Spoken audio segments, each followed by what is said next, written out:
Bonjour à tous. Aujourd'hui, débriefing de la première journée de Ligue 1 du Racing Club de Lens. Lens a reçu Lyon dans un stade Bollard plus que comble. C'était. Alors, excusez l'alarme, hein, l'alarme, les pompiers au loin. Bon. Bref, au niveau de la composition d'équipe, avec Robin Risser dans les buts, une défense à 3 avec Mathieu Hudol, Malang Sarr et Samson Baidou. En piston gauche, Diver Machado, en piston droit, Ruben Aguilar. En milieu, centre pur avec Adrien Thomasson et Andy Diouf. Ensuite, une attaque à 3, mais on va dire plutôt côté. Il y avait deux joueurs plutôt qui reculaient. Donc, avec à gauche, donc Morgan Guilavogui. À droite, Wesley Saïd. Et dans l'axe, le jeune Ryan Fofana. Qu'est-ce que j'ai pensé de cette équipe? Bah, un petit regret de ne pas voir Florian Thauvin d'entrée, mais il n'y a pas encore le physique pour. Il n'y a pas encore le physique pour. Mais voilà, puis bon, il faut recruter rapidement un numéro 9, hein. Rapidement un numéro 9. Euh, Ensuite, donc le Racing Club de Lens démarre ce match, mais alors dans un jeu, j'ai adoré le jeu lensois. C'est un jeu, Pierre Sage prône un jeu porté vers l'avant. Contrairement à Will Steele la saison dernière, que c'est plutôt un jeu, plutôt on protège le but, on attaque derrière, tandis que là on attaque d'abord, on protège derrière. Enfin, c'est un peu schématique hein, ce que j'ai dit, c'est un peu voilà. Mais le jeu, on était d'accord sur les réseaux, notamment sur X, Twitter. Moi je préfère Twitter. Bref, justement, en barre de description, on pourra retrouver mon compte Twitter, mon Twitter tweet que sur Lance. Ou sur du foot, du moins. Pratiquement, à 99%. Donc, le jeu était magnifique. Donc, il y a eu des occasions lensoises, notamment même Wesley Saïd. Wesley Saïd a obtenu le ballon et, dans ce nouveau poste-là, à droite, un petit peu reculé, mais magnifique. On a retrouvé Wesley Saïd. Alors, c'était pas Wesley Saïd, parce que Wesley Saïd, c'est pas non plus. Voilà. Mais il a été bon. Pour moi, il a été plutôt bon. Mais c'est surtout en défense, hein. J'ai adoré Malang Sarr. Malang Sarr a fait des interventions sur des Lyonnais dans la surface, parce que même dehors, même à un moment donné, il a fait un tacle dans la surface, mais un tacle super régulier. Il a été très très bon. D'ailleurs, dans l'équipe du jour pour ce match-là, euh, Malang Sarr a eu 8 sur 10. C'est la meilleure note du match, je crois. Non, il y a un Lyonnais aussi qui l'a eu. Il y a aussi un Lyonnais qui l'a eu. Mais énorme, énorme. Donc on se procure des occasions par Wesley Saïd, même le jeune Ryan Fofana. Il a été bon pour son. Enfin bon, voilà. J'ai plus de réserves sur Morgan Guilavogui.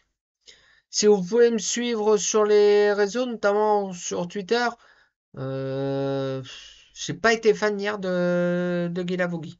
Je dis franchement, je veux plus. Alors, apparemment, on va un petit peu partir sur les transferts. Le Racing Club de Lens recherche bien un numéro 9. C'est ça, c'est clair. Il manque un 9. Il manque un 9. J'ai pas compris pourquoi le club a vendu Godwin Koyalipo. Parce que même, c'était pas le meilleur, mais c'était toujours un numéro 9. Et peut-être qu'avec Pierre Sage, j'aurais pu. Voilà, mais non, il a été vendu. Je sais pas où est-ce qu'il est parti, mais il a été vendu. C'est un regret. C'est un regret. Bref, le temps avance. Donc, la possession de balle pour le Racing Club de Lens a été de 56%. Au total du match, 56% à 44. Qui est quand même supérieur. Bien, c'est pas un 52-48 ou quelque chose comme ça. Non, non. 56, euh, 56-44. C'était. Voilà, on a été, on a été bon. Donc le temps avance, on se procure des occasions. Lyon s'en procure aussi. Robin Risser, pardon, il sort des arrêts où il intervient. Ou alors ce sont les Lyonnais qui cadraient pas. Ça arrivait ou ça aussi arrivé, notamment avec Mikotadze ou encore Tolisso, ils ne cadraient pas. En tout cas, le temps avance, on s'approche de la mi-temps, là, on passe les 45e. Puis à la 45 plus 1, un contre. Ça a été, pour moi, ça a été un contre. On se procure une occasion. Donc, comme avec la tactique de perçage que j'adhère, mais alors 100%, tout le monde attaque. Enfin, les défenseurs restent derrière quand même, mais ils montent. Et ils ont été pris au cours de vitesse. Donc, il y a eu une offensive donc avec donc Fofana, donc il est lancé. Donc sur la gauche de la surface, voilà, dans la surface lensoise. Euh, bah, il, il passe le ballon à Georges Mikotadze qui peut tirer du pied droit et tromper Robin Risser. Il ne peut rien sur ce but, mais Lens arrive à la mi-temps au plus mauvais. Ce but arrive au plus mauvais moment, juste avant la mi-temps. Lens perd donc 1-0 à la mi-temps. Et c'était pas du tout, du tout, du tout mérité. Pas du tout. Je ne sais pas si vous avez regardé le match sur Ligue 1 Plus ou même vous avez vu des résumés, mais non, quoi. Non. A été. Putain, ou peut-être à Téléfoot ce matin, je ne sais pas, je vais pas regarder, mais bon, c'est. S'il y a Téléfoot en ce moment, je sais même pas avec les vacances. Bon, soit. Donc le match redémarre. Donc ça redémarre. Donc les Lyonnais sont toujours pressants, sont toujours là pour que des occasions. D'ailleurs, contrairement à Will Steele attendait toujours là, un petit peu comme Pierre Sage, attendait la 70e pour faire des changements. Pas Pierre Sage. À la 57e minute, il sort le jeune Ryan Fofana. Ryan Fofana qui n'a pas à rougir de sa prestation. Bon, il a eu combien dans l'équipe? Il a eu 4. Mais franchement, voilà, c'est un jeune de la Gaillette. C'est son premier match en professionnel, première titularisation chez les professionnels. Moi, je trouve que voilà. Alors oui, c'est faible, il faut un numéro 9 rapidement à Lens. Je pense que, parce que le mercato, il reste quoi, 14 jours, quelque chose comme ça. Ou 14, 15 jours. Mais voilà, c'est tout à voilà, il a fait plutôt, voilà, c'était pas non plus transcendant, mais j'ai préféré, moi, pour ma part, Fofana, Guilavogui. Guilavogui, vous pouvez voir sur les réseaux, sur Twitter, que vous pouvez retrouver en barre de description. Euh, Guilavogui, j'ai pas aimé. J'ai pas aimé Guilavogui. D'ailleurs, sur plusieurs occasions, donc même pendant cette première période, c'est Machado qui montait, qui faisait les frappes. Machado qui a fait pour moi un bon match. Pour moi, Machado à gauche a fait un meilleur match que Ruben Aguilar à droite. Parce que le jeu penchait plus à gauche qu'à droite. Donc la deuxième mi-temps on redémarre. Donc comme je vous ai dit, avec donc le jeune Ryan Fofana qui est remplacé à 74e par qui? Bah, par Florian Thauvin. Thauvin arrive, donc il y a un petit changement.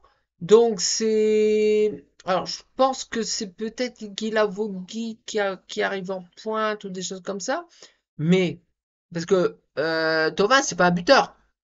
Ou alors ça peut être un second attaquant. Mais l'entrée de Thauvin a encore plus changé. Lens a encore été meilleur avec Florian Thauvin. Quand voilà, la deuxième mi-temps du Racing Club de Lens a été énorme. Lens s'est procuré des nombreuses occasions, mais toujours repoussé par la défense et surtout par, alors je regarde, parce que Descamps, euh, qui a sorti des gros arrêts lors de ce match. Il y a eu 7 sur 10 dans l'équipe. Il a sorti énormément, énormément d'arrêts. Donc même Thauvin faisait des passes, il a même tenté des frappes de temps en temps. Et le temps Passé, passé, passé, passé. On arrive dans le temps additionnel. Donc, je sais plus combien il y a eu de minutes, 3 4 minutes, je ne sais plus. Et lance. Là, c'était de l'attaque-défense. C'était surtout cette seconde période, c'était de l'attaque-défense. Donc, le Racing Club a dominé son sujet en seconde période, encore plus qu'en première.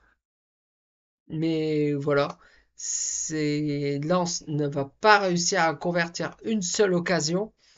C'est Et Lens perd donc ce match 1-0 par Lyon à Bollard. Et on se dit, ah mais non, mais contrairement, alors oui, la saison dernière, on a perdu 6 matchs, je crois, à Bollard. Bon là, on commence par une défaite. Première journée, on commence par une défaite. Mais une défaite comme ça, ce match, on le joue 10 fois, on le gagne 9 fois et demi. Lens a été meilleur, mais il nous faut un numéro 9. Il nous faut un vrai numéro 9, un vrai finisseur. Donc là, il reste 10, 12, 14 jours, je ne sais plus. C'est le 31 décembre. Décembre. Ouf, je dis à Noël, moi. 31 août ou 31 août pour septembre, je sais pas quand est-ce que ça tombe, mais pas ça va tomber ces dates-là, mais voilà. C'est le 31 août à minuit, ça se termine.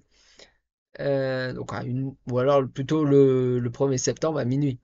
Le mercato est fini. Donc là, apparemment, le Racing Club de Lens, petite info mercato, euh, la semaine dernière, Jean-Louis Leca a pris le train pour se rendre, ou alors un petit peu en catimini, il a été vu à la gare. Alors, voir comme ça, il y avait la photo, ça ressemblait à l'île Flandre, voire l'île Europe, je ne sais pas. Je ne sais plus, je ne sais plus quelle gare il était. Parce que je trouve à certains endroits ça ressemble, les deux se ressemblent. Mais voilà, donc on se dit, il est parti chercher un attaquant. Et on dit qu'il va être officialisé si vraiment c'est fait, en tout début de la semaine prochaine. Donc on a hâte. Et si ça peut être un attaquant comme le milieu de terrain Florian Thauvin qu'on a recruté, Florian Thauvin, il a fait un bon match. Il a fait un bon match. Mais le meilleur pour moi, je ne l'ai pas signalé, ça a été Malang Sarr. Ça a été Malang Sarr. C'était plus du tout. Vous pouvez regarder, revenir plus loin sur mes tweets. Bon, faut monter loin. Mais j'ai passé je l'ai énormément critiqué. Mais pas hier. Pas cette saison avec Pierre Sage. Il a fait un match extraordinaire. Ça a été le meilleur Lensois. Il y a eu 8 sur 10 dans l'équipe. 8 sur 10. C'est. Il a fait, pour moi, déjà, ça a été meilleur Lensois. Que ce soit dans le journal de l'équipe. Et, par contre, je trouve quand même que la note de l'équipe de 2 à Samson Baïdou, alors oui, il y a eu un peu plus de mal que Mathieu Hudol et Malang Sarr, mais 2. Surtout que le but, je crois pas qu'il arrive de son côté. Enfin bref, je ne sais pas pourquoi il y a eu 2. Je ne sais pas. Mais voilà, je ne dois contre lui. D'avoir l'équipe, hein. Voilà. Mais voilà, donc une défaite encourageante comme ça. Alors, Pierre Sage a eu un discours. Parce que bon, voilà, mais vraiment fédérateur. Le jeu, tout a été bien fait pour le Racing Club de Lens, sauf le numéro 9. On espère vraiment que pour la semaine prochaine, alors, la semaine prochaine, donc Lens, bah, à la fin de cette journée, il est en bas du classement, hein, c'est normal, mais bon, là, ça veut rien dire hein, encore, hein, ça va encore rien dire. Mais voilà, quoi, défaite, commencer par une défaite, c'est pas évident, surtout à Bollard, à domicile. Donc la semaine prochaine, le Racing Club de Lens se déplace donc au Havre. Alors, pour moi, c'est mon avis, avec peut-être la possibilité d'avoir un numéro 9 d'ici là. Croisez donc. Si on développe le même jeu que hier face à Lyon, on les bat. On les bat, le Havre. On les bat. Mais bon, on va pas trop aller trop loin. En tout cas, donc la semaine prochaine, le Racing Club de Lens se rend au Havre. En espérant ramener des points, au moins un, ce serait déjà bien, parce que c'est à l'extérieur. Mais produire le même jeu, pour moi, si on produit le même jeu, on les bat. Mais après, bon, voilà, On sait pas comment, mais il faut vraiment un numéro 9, un finisseur, un tueur devant le but. Voilà, on espère énormément. En tout cas, si cette vidéo vous a plu, vous pouvez laisser un petit pouce en l'air, la partager, surtout vous abonner. Ça me ferait extrêmement plaisir. Donc nous nous retrouvons donc pour le prochain match. Oh, il y a une moto qui fait un bruit près de chez moi. Bon bref. En tout cas, d'ici là, portez-vous bien. Ciao!